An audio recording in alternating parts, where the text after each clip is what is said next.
আপোনাৰ 5 মানে চেণ্টিমিটাৰ আমি পাইছোঁ। এতিয়া আমি বৰপথাত ভেটেৰিনেৰীৰ কাৰণে আহিছোঁ ছাৰ হেৰি কৰিলে কয় PM কৰাবৰ কাৰণে হৈছে। এতিয়া আমি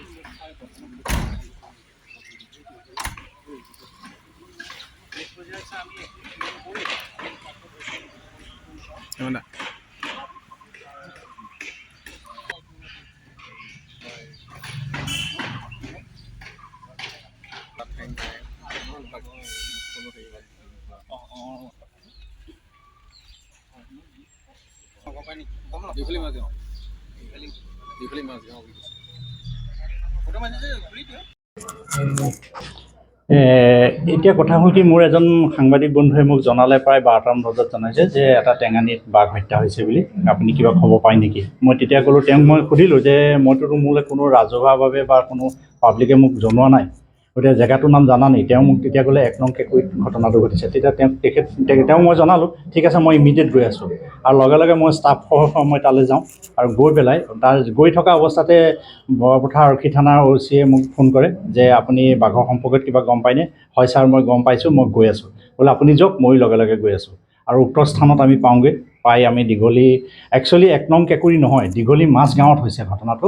আৰু মাজগাঁৱৰ গামবুঢ়াৰ সহযোগত গৈ আমি বাঘটোৰ য'ত হানি খুচিছে বুলি মানে কথাটো ওলাইছিলে, সেই জেগাকণত গৈ প্ৰত্যক্ষ কৰোঁ আৰু প্ৰত্যক্ষ কৰি দেখা পাওঁ যে এটা গাঁতত মানে বস্তুটো আছে বুলি অনুভৱ কৰিছোঁ। সেইকাৰণে গাঁতত পুতি ৰাখিছে না, পুতি থৈছিলে, মাৰি কাটি থোৱা অৱস্থাত আমি এতিয়ালৈকে গম পোৱা নাছিলোঁ সেই মুহূৰ্তত, কাৰণ গাঁতত পুতি থোৱা আছিলে। আৰু VDP ৰাইজৰ সহযোগত গাঁতটো খনা অৱস্থাতে আমি তেতিয়া দেখোঁ যে এইটো বৰ মৰ্মান্তিক ঘটনা, এইটো বৰ দুৰ্ভাগ্যজনক ঘটনাটো এইকাৰণে দুৰ্ভাগ্যজনক কাৰণ বাঘটোৰ মুখৰ অংশটো, হাত দুখনৰ নাই আৰু কঁকালৰ পৰা পিছৰ অংশটো নাই।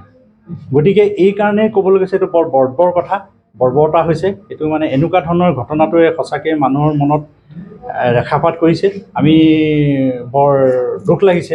আৰু এই ক্ষেত্ৰত আমি আৰক্ষীৰ সহযোগত আমি আমাৰ কৰ্মচাৰীৰ লগত গৈ বস্তুটো উদ্ধাৰ কৰি আমি আনি এতিয়া পোষ্টমৰ্টম কৰি এতিয়া আমি আহি পাইছোঁহি বৰপথাত।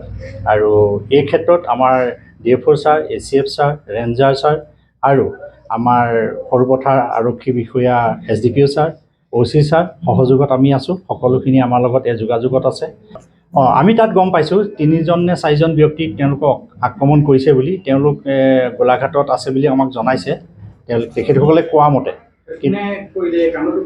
নাই, আমি এতিয়া কোনে কৰিছেতো আমাক কোনো জানিব দিয়া নাই। আমি তেনেকৈ আমাক মানুহ লগ পোৱা নাই, যিহেতু আমাৰ লগত গামবুঢ়াজন আছিলে আৰু গামবুঢ়াই কৈছে যে তাত বজাৰ বহে। এতিয়া মানুহখিনি তেওঁ বজাৰত আছিলে, তেওঁ বজাৰতহে গম পাইছোঁ বুলি কৈছে। গতিকে আমি এতিয়া অধিক তদন্তত আমি গোটেই কথাখিনি আমালৈ পোহৰলৈ আহিব। আমি এতিয়া তদন্ত অব্যাহত ৰাখিম। এতিয়া আমাৰ লগত আৰক্ষীৰ সহযোগ কৰিছে আৰু আমাৰ স্থানীয় ব্যক্তিসকলেও যদি সহযোগ কৰে, নিশ্চিন্তভাৱে আমি যোনে হত্যা কৰিছে তেওঁলোকক আমি ধৰিবলৈ সক্ষম। তেওঁলোকে আটক মানে ধৰক, মইতোতো এতিয়া PMৰ কাৰণেই গৈ আছোঁ, আহি পাইছোঁহি। গতিকে মইতো সেইটো কামত যোৱা নাই। OC ছাৰ যদি এতিয়া নিজাববীয়াকৈ তেনেকৈ তদন্ত কৰিছে, মই বিশেষ নাজানিম। কাৰণ এতিয়া এই মুহূৰ্তত আমি যিখিনি আমাৰ কাম আছে, এই কামখিনি আমি কৰি লোৱাৰ পিছতহে আমি এইখিনি চিন্তা চৰ্চা কৰিছোঁ। আৰু এই ক্ষেত্ৰত আমি তেওঁলোকক হেৰি দি আছোঁ। আৰু এইটো সম্পূৰ্ণ এটা ন্যায়িক আমি পাবই লাগিব, ন্যায় এটা আমি পাবই লাগিব।